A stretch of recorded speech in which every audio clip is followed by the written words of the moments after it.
Tuna hianin vok ke kan rawh mek ani vok ke kan rawh lai chuan te kan rawh bel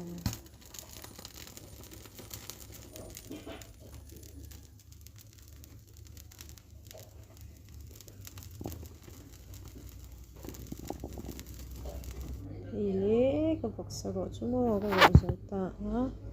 ka do an ka rawh ri ni chu mo tui don lutuk ni chu mo ka do an ka lo rawh na ma ni chu vok ke te hi kan du ve bawk sha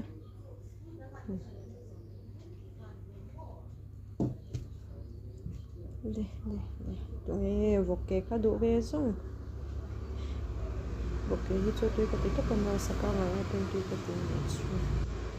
ka du em awang hianin a rawh ko hi niam ka ti ani ma ni du zong ni mo han ti han song bol bel kha chu niam em mo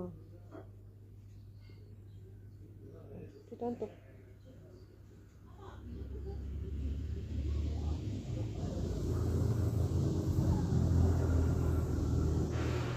cái chút các bạn về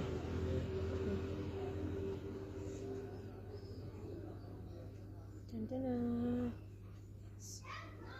Sunday ya vok kỳ cần huyện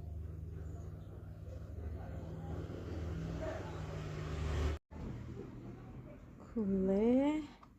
ok để có chuông cần thì giờ tuần nữa tuần này anh mà vok sa tắc mò asa cần xin quay giờ tụi buổi trưa trở lại về khắp mấy món tụi này anh đã lục lệ chân fair tụi rong cái bol tròn đồ này nhá dân ta lục lệ chân về ôi thầu lâu con hi cần đã chua có tao là bọc xe hi bọc xe đấy còn khẩn ta đã